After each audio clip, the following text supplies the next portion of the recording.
You're walking through the cobblestone streets of Prague in 1631, the acrid smell of burning herbs and rotting flesh hanging heavy in the morning mist. The plague has returned with a vengeance, and death stalks every alley, every doorway, every breath you take.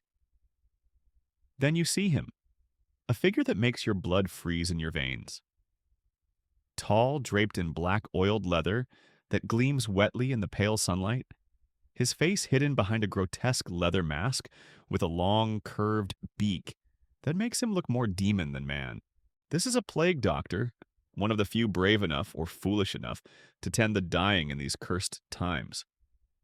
But as you watch him disappear into the shadows of the royal quarter, you don't realize you've just witnessed something far more sinister than medical treatment. You've seen an assassin in the perfect disguise carrying death not as a healer, but as an executioner whose victims include kings, emperors, and the most powerful men in Europe. What you're about to discover isn't just another tale of a medieval medicine gone wrong. It's the untold story of how the most trusted figures in times of crisis became history's most effective killers, using their sacred duty to heal as the ultimate cover for political murder on an unprecedented scale. Before diving into these forgotten stories of survival and suffering, if you enjoy learning about the hidden truths of history, consider hitting that like button and subscribing for more content like this. Please comment below to let me know where you're listening from. I find it incredible that we're exploring these ancient stories together from different parts of the world, connected across time and space by our shared curiosity about the past. The story begins not with murder, but with genuine medical desperation. When the Black Death first swept across Europe in the 14th century, killing one-third of the entire population, traditional medicine collapsed completely. Priests refused to give last rites, physicians fled the cities, and entire medical systems crumbled under the weight of incomprehensible death. Into this void stepped a new figure, the medico della peste, or plague doctor. These weren't trained physicians in the modern sense. Most were second-rate medical practitioners, failed students, or even craftsmen and merchants who saw opportunity in catastrophe. Cities desperate for any kind of medical response offered substantial payments to anyone willing to treat plague victims. The job came with extraordinary privileges: free movement through quarantine zones, access to the highest levels of society, and, most importantly, complete anonymity behind their distinctive masks. The iconic plague doctor costume wasn't just theatrical, it was born from genuine medical theory, however misguided. The long leather beak was stuffed with aromatic herbs, spices, and dried flowers, based on the belief that plague spread through poisonous air or miasma. The leather coat was treated with oils and waxes to repel infectious vapors. Wide-brimmed hats and long gloves completed the ensemble, creating a figure that was both protective and terrifying. But here's what medieval chronicles don't tell you about these mysterious figures: the perfect disguise they provided for anyone with darker intentions. Think about it from a would-be assassin's perspective. The plague doctor's outfit concealed identity completely. Their presence near death and dying was not only expected but welcomed. They had legitimate reasons to be in the most secure locations, treating the most powerful people when they were at their most vulnerable. And perhaps most crucially, if their patients died, no one questioned it. Death was the expected outcome of plague treatment. The first documented case of a plague doctor turned assassin comes from Florence in 1378. During the height of the city's political upheaval, Lorenzo di Marco was a failed apothecary who had reinvented himself as a plague physician after his legitimate medical practice collapsed. Contemporary records describe him as unremarkable in appearance: medium height, brown hair, forgettable features that would serve him well in his second career, but Lorenzo possessed something far more dangerous than medical knowledge. He had political connections. The ruling Medici faction had grown increasingly paranoid about rival families consolidating power during the plague chaos. Traditional assassination methods were too risky. Hired killers could be traced, poisons could be detected, and violent deaths would raise questions. But Lorenzo offered something different. As a plague doctor, he could gain access to anyone, and his patients' deaths would appear natural and expected. His first target was Giovanni Alberti, a wealthy merchant whose family had been secretly funding opposition to Medici rule. Alberti had contracted what appeared to be early-stage plague, fever, swollen lymph nodes, the telltale buboes that marked the disease. His family, desperate for treatment, welcomed Lorenzo into their palazzo with gratitude and relief. Here was a medical professional willing to risk infection to help their patriarch. What happened in Alberti's sick room over the following 3 days remains unclear, but the outcome was inevitable.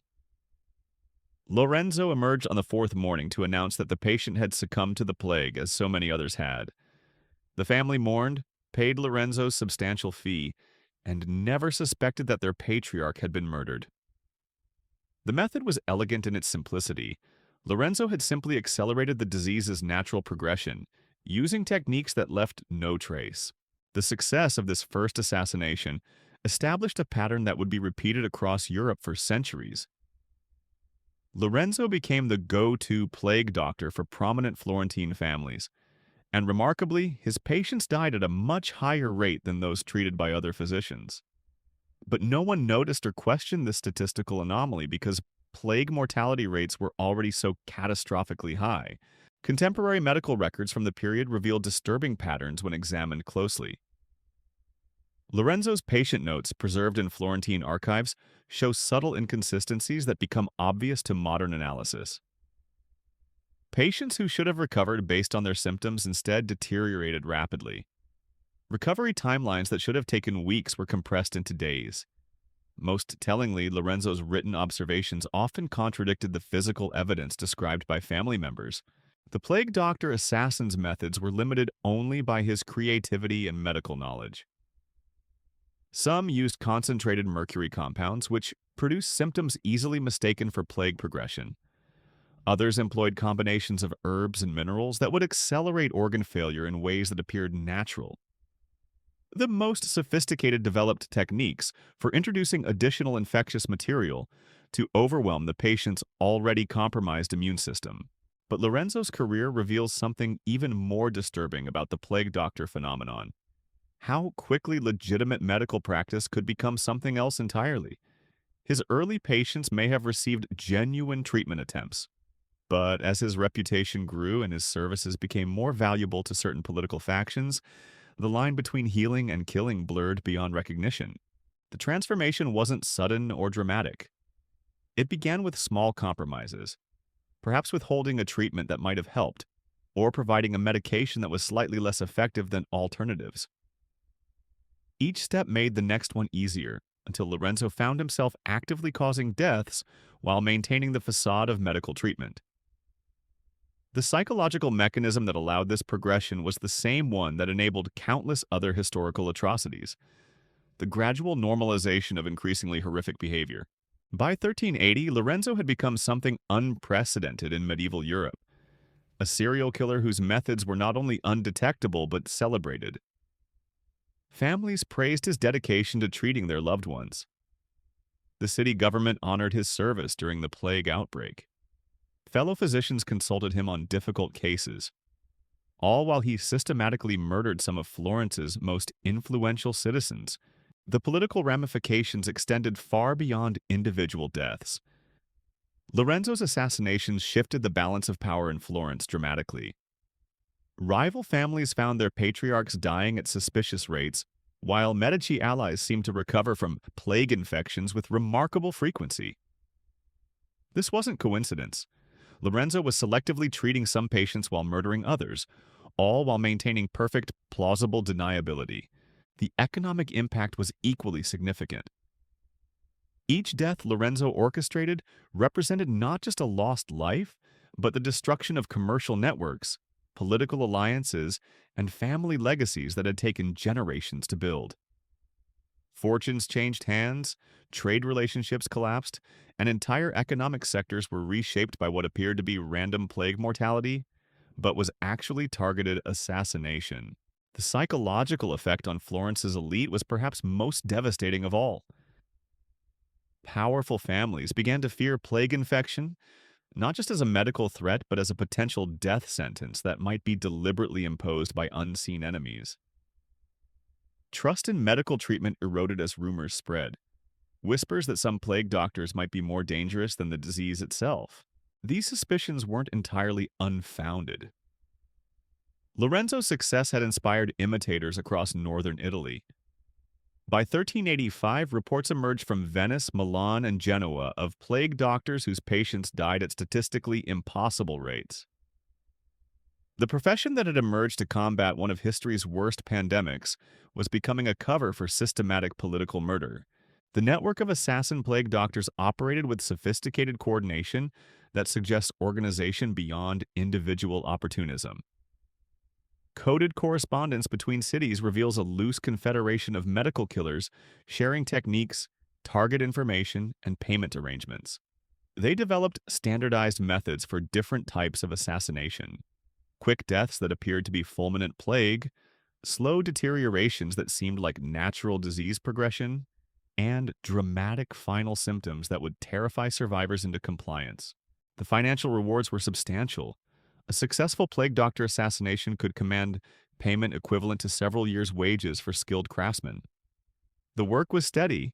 There were always political enemies to eliminate, inheritance disputes to resolve, or commercial rivals to remove. And the risks were minimal compared to traditional assassination methods. Even if suspicions arose, proving murder was virtually impossible given the medical knowledge of the era. But perhaps most appealing to these killers was the social status their disguise provided. Plague doctors were viewed as heroes, selflessly risking their lives to serve others during humanity's darkest hours. They received respect, gratitude, and social access that would have been impossible in their previous lives. The psychological satisfaction of being publicly celebrated while privately committing murder must have been intoxicating for certain personality types. The techniques used by these assassin plague doctors evolved rapidly as they shared knowledge and experimented with new methods. Early practitioners relied mainly on poison compounds that mimicked plague symptoms, but more sophisticated operators developed ways to actually introduce plague infection in controlled doses, ensuring their victims would die from the disease itself rather than from foreign substances that might be detected. The most advanced practitioners learned to manipulate the disease's natural progression with terrifying precision.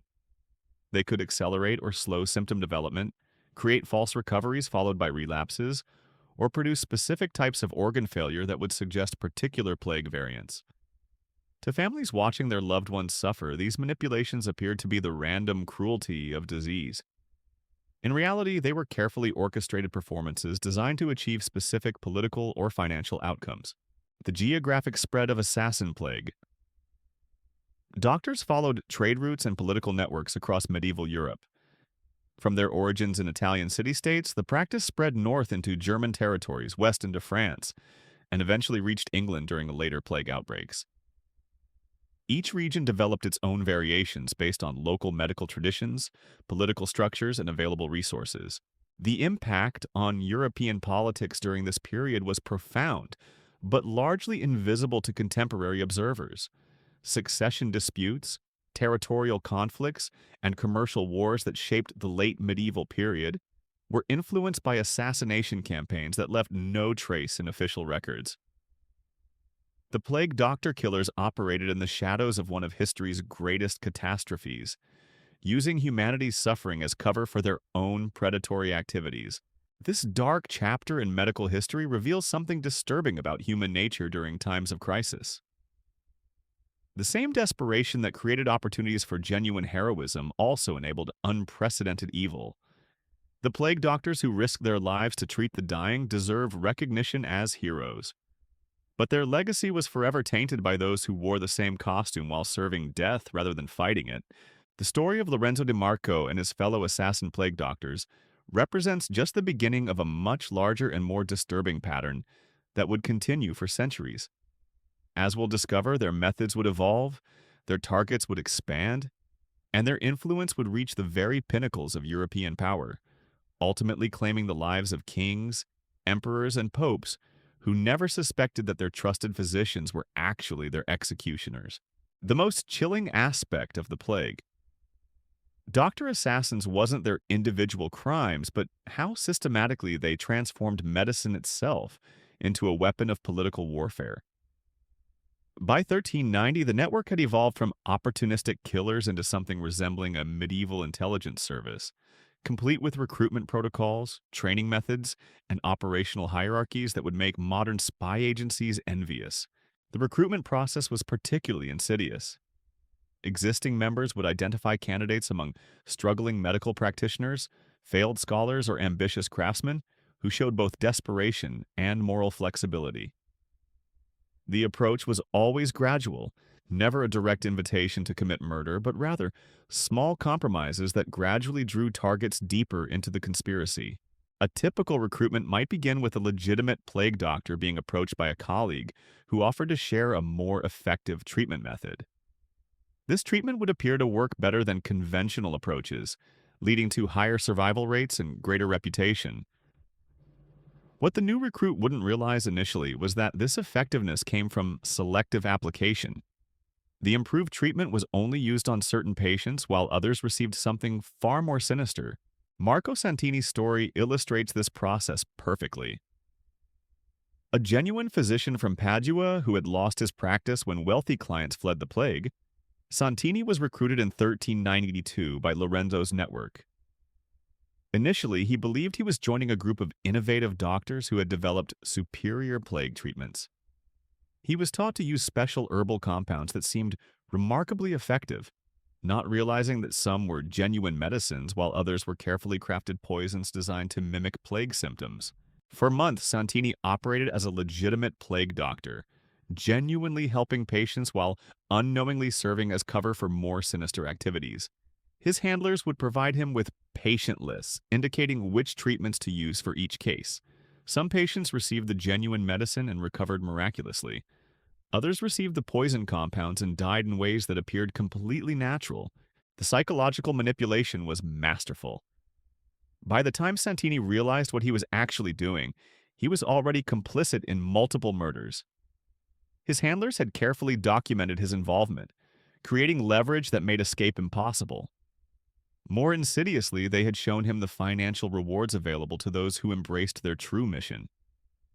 The choice became stark: continue as a struggling legitimate physician or prosper as part of their murderous network. This recruitment strategy created a two-tiered system within the plague doctor community. The outer layer consisted of genuine physicians who provided legitimate treatment and served as unwitting cover for assassin activities. The inner circle comprised the actual killers who used their medical knowledge to commit undetectable murders. This structure provided perfect operational security. Even if outer-tier members were captured or questioned, they genuinely knew nothing about the assassination network. The training provided to full members of the assassin network was surprisingly sophisticated for medieval standards. New recruits received instruction not just in killing methods, but in psychological manipulation, political intelligence gathering, and what we might now call operational security. They learned to identify potential targets, assess political vulnerabilities, and execute complex assassination plans that could involve multiple victims across extended timeframes. One training manual, discovered in Vatican archives during renovations in the 1800s, provides disturbing insight into their methods. Written in coded Latin and disguised as a medical treatise, it contains detailed instructions for various assassination techniques. Some methods were designed to kill quickly while mimicking fulminant plague. Others created slow, agonizing deaths that would terrify witnesses and send political messages to survivors. The manual also reveals the network's understanding of what we now call psychological warfare.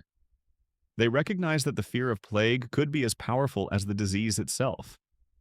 By creating spectacular, horrifying deaths and carefully selected targets, they could terrorize entire communities into political compliance.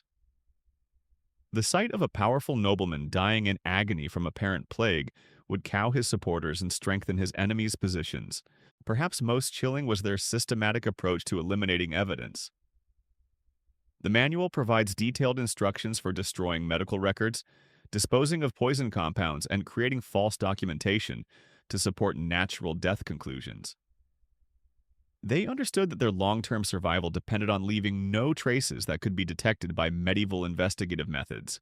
The network's expansion across Europe followed predictable patterns based on political instability and economic opportunity. They thrived in regions where central authority was weak, where rival factions competed for power, and where plague outbreaks provided perfect cover for their activities. Northern Italy remained their stronghold, but significant operations developed in German territories, southern France, and eventually England. Each regional branch adapted their methods to local conditions while maintaining coordination with the central network. German operatives developed techniques suited to the Holy Roman Empire's complex political structure, targeting not just individual nobles, but entire family lines to create succession crises. French branches focused on the ongoing conflicts between regional powers and the growing central monarchy. English operations, which began during the plague outbreaks of the late 14th century, concentrated on the complex web of noble families jockeying for position during the turbulent Plantagenet period. The financial structure supporting this network was as sophisticated as their operational methods. They maintained what amounted to a medieval banking system, moving payments across national boundaries and converting profits into legitimate business investments. Many successful merchants, landowners, and even religious institutions of the period were unknowingly built on wealth generated through plague doctor assassinations. The paper trail, fragmentary as it is, suggests annual revenues equivalent to the budgets of small kingdoms. This wealth funded not just individual assassins, but entire support networks. Safe houses, document forgers, corrupt officials, and legitimate businesses that provided cover identities. The economic impact of their activities extended far beyond direct murders, influencing inheritance patterns, property transfers, and commercial relationships across medieval Europe. By 1400, the plague doctor assassin network had become so successful that they began attracting attention from the highest levels of European society. This attention came not from law enforcement, which barely existed in any recognizable form, but from potential clients who wanted to employ their services for increasingly ambitious targets. The transition from killing merchants and minor nobles to targeting royalty required significant evolution in their methods and organization. Kings and emperors didn't simply invite random plague doctors into their chambers. Royal physicians underwent extensive vetting, required court connections, and needed credentials that could withstand scrutiny from rival courts. The assassin network needed to develop new capabilities to operate at this level. Their solution was as brilliant as it was terrifying. They began infiltrating legitimate medical institutions and creating their own credentialed physicians. Rather than disguising killers as doctors, they began training actual doctors to become killers. Medical schools in Italian cities, already struggling with reduced enrollment due to plague fears, found themselves receiving generous donations from anonymous benefactors. These donations came with subtle influences on curriculum and faculty selection. Giovanni Alberti, not to be confused with the earlier murder victim, exemplifies this new generation of assassin plague doctors. Born into a minor noble family in 1375, he received legitimate medical training at the University of Bologna, one of Europe's premier medical schools. His education was partially funded by scholarships provided through intermediaries connected to the assassin network, though he remained unaware of this connection throughout his studies. Alberti excelled academically, showing particular aptitude for anatomy and what passed for pharmacology in medieval medicine. His professors noted his exceptional memory for poison symptoms and antidotes, knowledge that would prove useful in unexpected ways. Upon graduation, he was approached by what appeared to be a legitimate medical practice seeking an associate physician for plague treatment. The practice was indeed legitimate, but it served as a front for network activities. Alberti spent 2 years providing genuine medical treatment while gradually being exposed to the network's true nature. By 1400, he had been fully recruited and was operating as one of their most sophisticated agents. His legitimate credentials and noble background made him attractive to royal courts seeking plague physicians during outbreaks. Alberti's first royal assignment came in 1403, when the court of Bavaria requested medical assistance during a plague outbreak that threatened the ruling family. His credentials were impeccable, his reputation solid, and his appearance reassuringly professional. What the Bavarian court couldn't know was that the plague outbreak itself had been deliberately introduced by network agents, creating the crisis that would justify bringing their assassin into direct contact with his targets. The methods used for royal assassination required far more sophistication than those employed against merchants or minor nobles. Kings were surrounded by food tasters, suspicious courtiers, and rival physicians who might detect obvious poisoning attempts. The assassin plague doctors needed techniques that would withstand scrutiny from the best medical minds of their era. Their solution lay in exploiting the genuine medical ignorance of the medieval period. Even the most learned physicians of the 14th and 15th centuries understood virtually nothing about disease transmission, organ function, or pharmacology by modern standards. This ignorance created opportunities for killers who possessed slightly more advanced knowledge, particularly regarding poison effects and disease manipulation. The most sophisticated royal assassination methods involved introducing actual plague infection in carefully controlled doses, then manipulating the disease's progression through selective treatment. A target might be deliberately infected with a mild strain, then treated with compounds that would either strengthen or weaken their immune response, depending on the desired outcome. To observers, the victim would appear to be receiving the best possible medical care while actually being systematically murdered. These techniques required extensive preparation and perfect timing. The assassin needed detailed knowledge of their target's health, daily routines, and psychological state. They needed access to genuine plague material for infection purposes, sophisticated compounds for immune manipulation, and the acting skills to maintain their medical facade throughout the extended treatment period. The psychological pressure on these royal assassins must have been enormous. Unlike their predecessors who killed anonymous merchants in plague-stricken cities, they were operating under intense scrutiny from suspicious courts, competing physicians, and paranoid security officials. A single mistake could result not just in exposure but in torture and execution for treason against the crown. Yet the rewards were correspondingly immense. Successful royal assassinations could destabilize entire kingdoms, shift the balance of power across regions, and generate profits equivalent to the treasuries of major cities. The assassin network had evolved from opportunistic killers into kingmakers whose activities influenced the course of European history in ways that remain largely unrecognized by conventional historical analysis.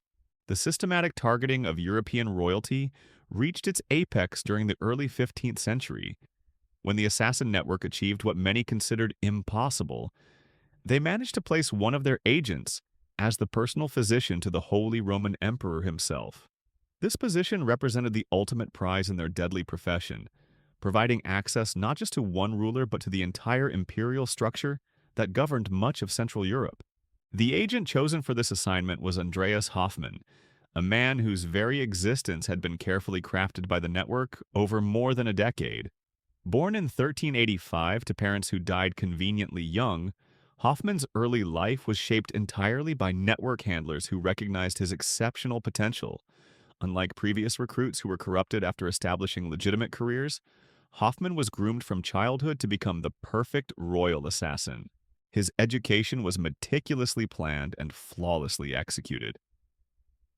The network arranged for him to study at the University of Paris, where certain professors, themselves either network members or unwitting accomplices, ensured he received training far beyond conventional medieval medicine. Hoffmann learned not just traditional healing arts, but advanced knowledge of anatomy, poison effects, and disease manipulation that wouldn't become common medical knowledge for centuries. The investment in Hoffmann's preparation was enormous, requiring years of careful planning and substantial financial resources. But the network understood they were positioning themselves to influence the highest levels of European power. The Holy Roman Emperor's personal physician could potentially eliminate not just the emperor himself, but any member of the imperial court, visiting dignitaries or rival claimants who posed threats to network interests. Hoffmann's credentials were so impressive that his appointment to the imperial court in 1410 was celebrated as a triumph of medical scholarship. Contemporary records describe him as learned beyond his years, possessing knowledge of diseases and treatments that seemed almost miraculous.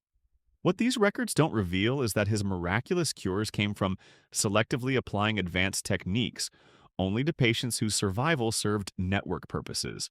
The imperial court provided Hoffman with unprecedented opportunities for intelligence gathering and political manipulation.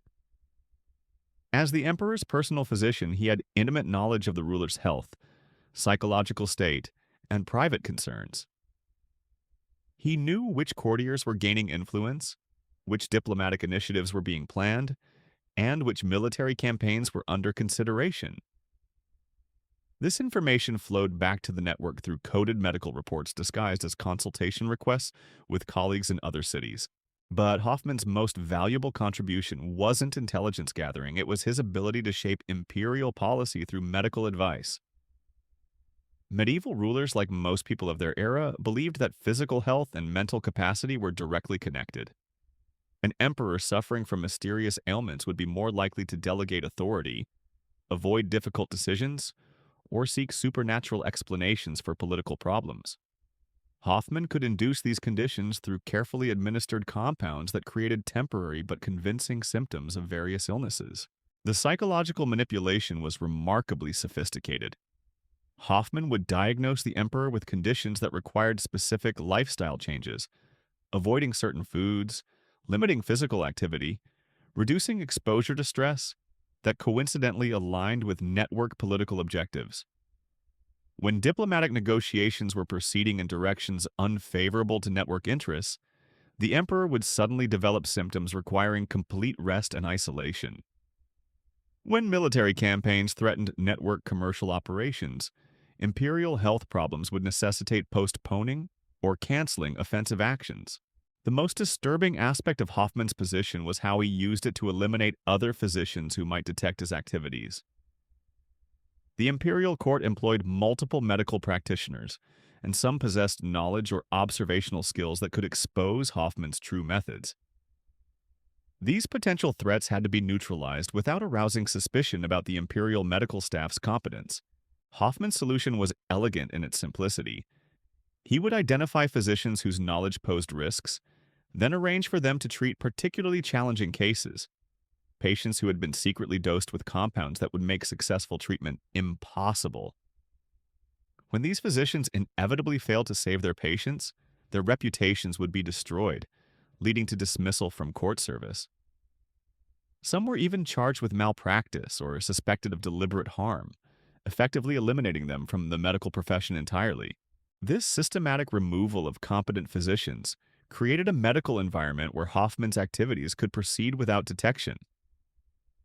By 1415, he had become the dominant medical authority in the imperial court, with other practitioners essentially serving as his assistants rather than independent colleagues. This consolidation of medical authority gave him unprecedented power over the health and lives of everyone in the imperial household. The network's investment in Hoffman began paying enormous dividends as his influence expanded beyond medical matters into broader imperial policy.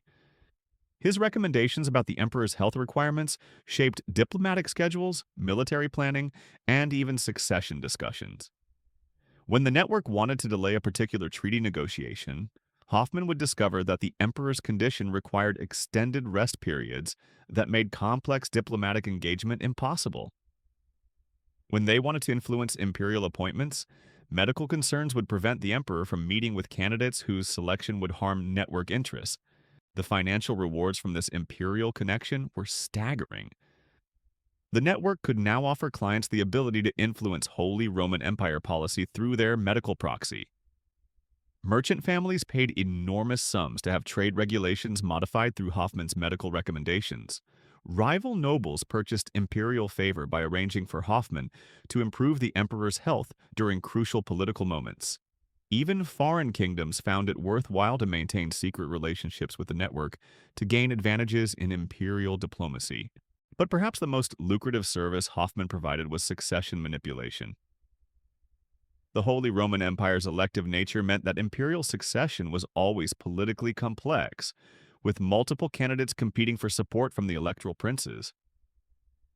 Hoffman's position gave the network unprecedented ability to influence this process by managing the emperor's health and longevity according to their clients' needs. When network clients supported a particular succession candidate, Hoffman would ensure the emperor remained healthy enough to provide political support, but not so vigorous as to interfere with succession planning. When clients opposed imperial policies, mysterious health problems would limit the emperor's ability to implement controversial decisions. The timing of imperial death itself became a commodity that could be purchased by those wealthy enough to afford network services. The sophistication required to manage these competing demands while maintaining his medical facade pushed Hoffman to develop techniques that were centuries ahead of their time. He created what amounted to a medieval pharmaceutical laboratory within the imperial palace, disguised as a traditional medical preparation room.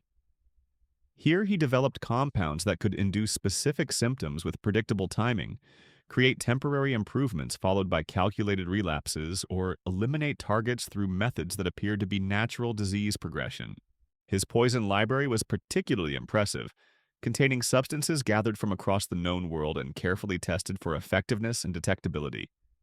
Some compounds came from exotic plants brought by traders from Asia and Africa. Others were synthesized from common European materials using techniques known only to the network. Each poison was cataloged not just for its lethal effects, but for how closely its symptoms resembled natural diseases, how quickly it acted, and whether it could be detected by other physicians. The network's success at the imperial level attracted attention from other European courts, leading to requests for similar services from kingdoms across the continent. By 1420, network agents had been placed in royal courts from England to Poland, creating an unprecedented intelligence and assassination network that could influence political developments across medieval Europe. The English operation was particularly significant because it coincided with the ongoing Hundred Years' War with France. Both sides in this conflict found network services valuable for eliminating enemy commanders, disrupting diplomatic initiatives, and managing succession issues that affected military alliances. The network played both sides, providing services to whoever could afford their fees while carefully avoiding actions that would expose their involvement to either party. The French court presented different challenges because it was more centralized and bureaucratic than the Holy Roman Empire's loose confederation. Network agents needed to penetrate not just the royal household, but the entire administrative structure that surrounded the French monarchy. This required developing new operational methods and recruitment strategies adapted to French political culture. The solution involved establishing what appeared to be a legitimate medical college in Paris, funded by anonymous benefactors and staffed by network members posing as distinguished scholars. This institution served multiple purposes: training new assassin physicians, developing advanced poison compounds, and providing cover identities for agents operating throughout French territory. The college's reputation for innovative treatments attracted students and patients from across Europe, creating perfect opportunities for recruitment and intelligence gathering. The Polish operation was perhaps the most complex because it involved the unusual elective monarchy system used in that kingdom. Polish succession involved not just royal family dynamics, but complex negotiations between noble assemblies and foreign powers seeking to influence Polish politics. Network agents needed to understand and manipulate multiple political factions simultaneously while maintaining their medical cover stories. Their success in Poland demonstrated the network's adaptability to different political systems and cultural contexts. By 1425, they had developed standardized operational procedures that could be adapted to virtually any European court system. These procedures included recruitment protocols, training curricula, communication methods, and financial arrangements that could be implemented regardless of local political conditions. The network's expansion during this period required significant organizational evolution. What had begun as a loose association of opportunistic killers had become a sophisticated international operation requiring centralized coordination and strategic planning. Leadership structures developed that resembled modern intelligence agencies, with regional commanders reporting to central authorities who coordinated activities across multiple theaters of operation. Communication between network cells became increasingly sophisticated, using coded medical correspondence that appeared to be routine professional consultation between physicians. These messages contained detailed intelligence about political developments, operational planning, and financial arrangements. The code systems were based on medical terminology and diagnostic procedures, making them virtually impossible for outsiders to detect or decipher. The financial infrastructure supporting this expanded network rivaled that of major banking houses. Profits from assassination contracts were invested in legitimate businesses across Europe, creating a web of commercial enterprises that provided both income and cover for network activities.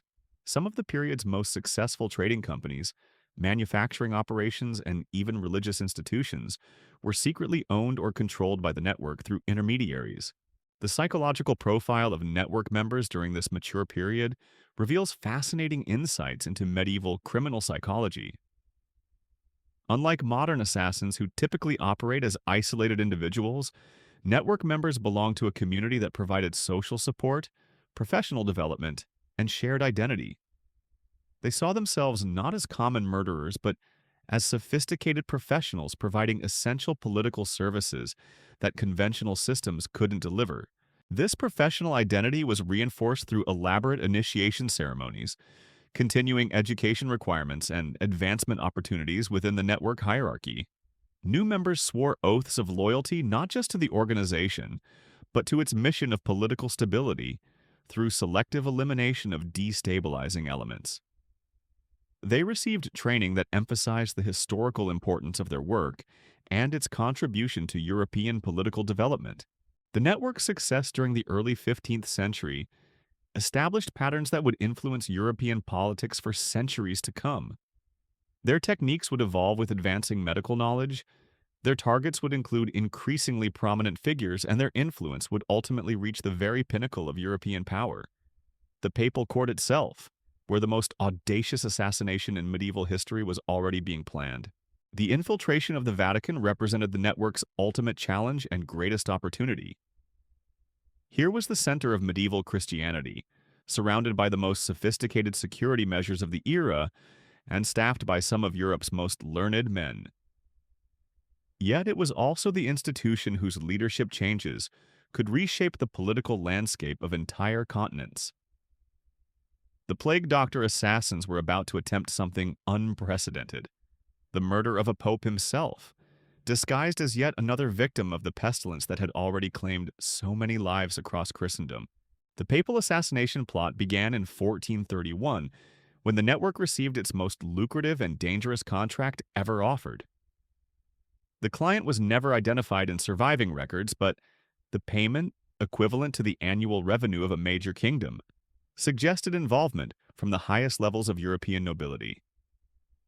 Someone with extraordinary wealth and political ambition wanted Pope Martin V eliminated, and they were willing to pay any price to ensure it happened without detection. The challenge seemed impossible even to the network's most experienced operatives. The Vatican was protected by layers of security that had evolved over centuries. Swiss guards monitored every entrance, food tasters checked every meal, and rival cardinals watched each other with suspicious eyes that might detect any unusual activity. Most importantly, the Pope's personal physician was already established: Alessandro di Benedetto, a respected Roman doctor whose family had served the papal court for 3 generations. But the network had learned that impossible challenges often contained their own solutions. Di Benedetto's impeccable reputation and family connections made him virtually unassailable, but they also made him predictable. His medical practices followed traditional methods that had remained unchanged for decades. His diagnostic procedures were conservative and well documented. Most crucially, his absolute confidence in his own competence made him blind to possibilities he couldn't imagine. The network's solution was breathtakingly audacious. Rather than replacing Di Benedetto, they decided to corrupt him. Not through bribery or blackmail, which might have failed against such a principled man, but through medical manipulation so subtle that he would unknowingly become their instrument while believing himself to be providing the best possible care. The operation required 18 months of preparation and involved more than 20 network agents working in carefully coordinated roles. The first phase involved creating what appeared to be a new strain of plague that was affecting Rome's population. Network agents posing as infected patients began appearing at medical facilities throughout the city, with symptoms that perfectly mimicked plague but were actually caused by carefully administered compounds. These false plague cases served multiple purposes. They established the presence of disease in Rome, justifying increased medical precautions at the Vatican. They allowed network agents to study D.I. Benedetto's diagnostic methods and treatment protocols. Most importantly, they created an atmosphere of medical crisis that would make the Pope's eventual death appear natural and expected. The second phase involved introducing D.I. Benedetto to revolutionary new treatments that seemed to be more effective than his traditional methods. A network agent posing as a visiting physician from the University of Padua arrived in Rome with impressive credentials and remarkable success stories about treating plague victims. This supposed expert, Francesco Torriani, requested permission to observe Di Benedetto's methods and share his own innovations.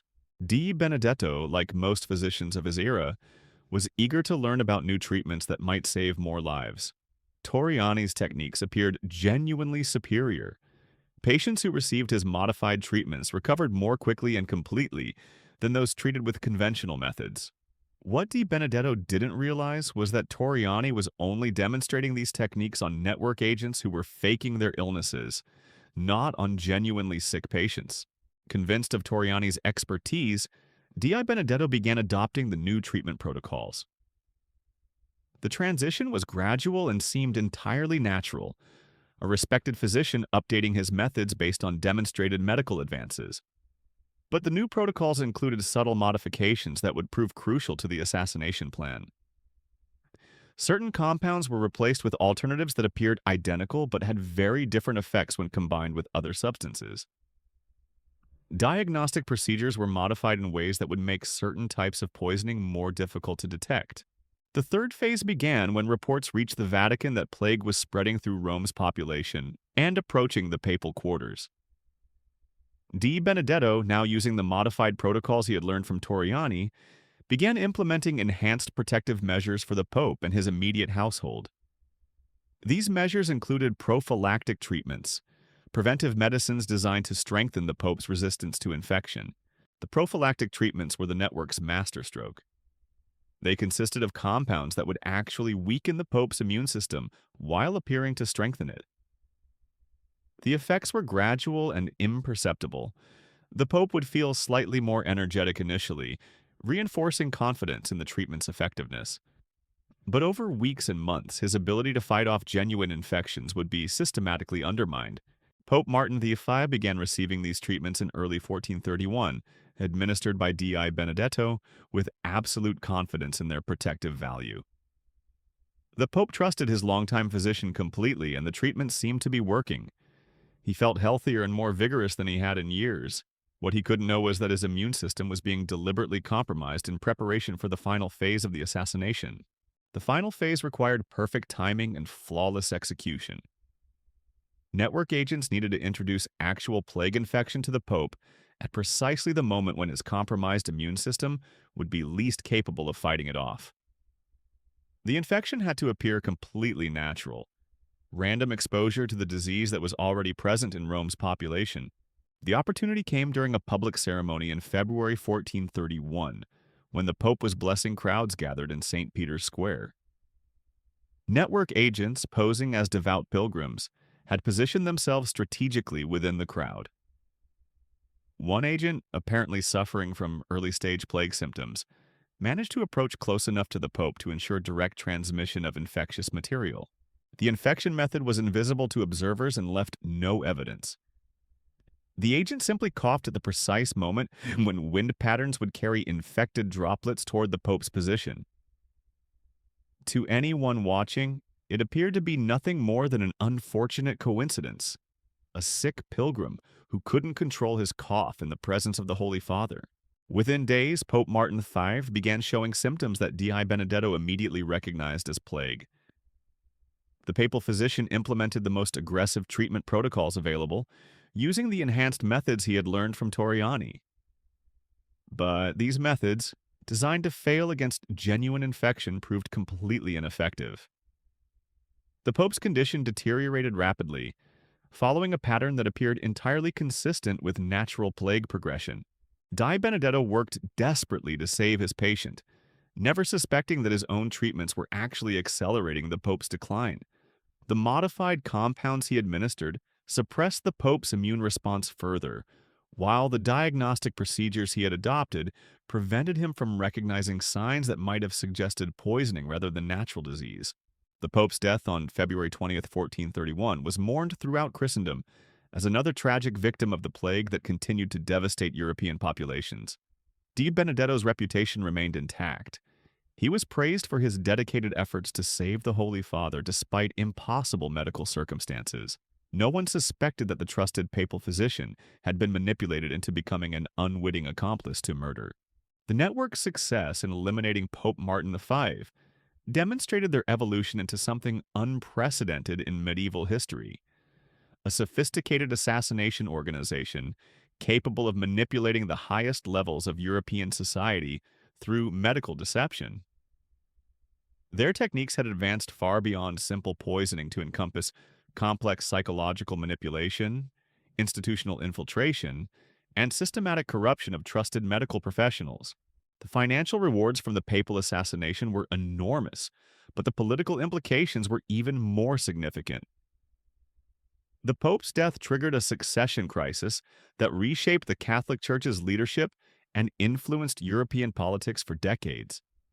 The new Pope, elected partially through processes influenced by network clients, implemented policies that benefited the organization's commercial interests across multiple kingdoms. But the papal assassination also marked the beginning of the network's decline. Their success had made them too visible to the few individuals capable of recognizing their activities. Cardinal Giuliano della Rovere, who would later become Pope Julius II, had witnessed enough suspicious deaths to begin questioning whether the plague was claiming victims as randomly as it appeared. His private investigations, conducted with extreme discretion, began uncovering patterns that suggested deliberate manipulation of medical treatment. Della Rovere's suspicions were confirmed when he discovered correspondence between network agents that had been carelessly encrypted using medical terminology he understood. The cardinal realized he was facing an organization that had been systematically murdering prominent figures across Europe for decades, using plague outbreaks as cover for political assassination. The network's exposure came gradually, as Della Rovere shared his discoveries with trusted allies who began their own investigations. By 1435, a small group of church and secular officials had assembled enough evidence to understand the scope of the conspiracy, though they lacked proof that would convince broader authorities or enable legal action against the perpetrators. The counter-conspiracy that developed to oppose the network was as secretive and sophisticated as the organization it sought to destroy. Della Rovere's group began identifying network agents and systematically disrupting their operations through methods that appeared entirely natural. Suspicious physicians found their credentials challenged by medical boards. Plague doctors discovered their services were no longer needed as cities implemented new quarantine procedures. Network financial operations were disrupted through tax investigations and commercial regulations that seemed unrelated to their assassination activities. By 1440, the plague doctor assassin network had been effectively dismantled, though many individual agents escaped detection and punishment. Their techniques and organizational methods influenced criminal organizations for centuries afterward, while their impact on European political development remained largely hidden from historical analysis. The story of the plague doctor assassins reveals how crisis and compassion can be weaponized by those willing to exploit humanity's noblest instincts for evil purposes. These killers succeeded not despite their medical disguise, but because of the trust and gratitude that disguise inspired. They transformed healing into murder, hope into despair, and medical knowledge into an instrument of political warfare that claimed hundreds of lives across medieval Europe. Their legacy reminds us that evil often wears the mask of virtue, that our helpers can become our destroyers, and that the price of trust is eternal vigilance against those who would exploit our faith in their good intentions. The plague doctors who murdered kings in disguise have vanished into history's shadows, but their methods echo through time as a warning about the darkness that can lurk behind society's most trusted institutions.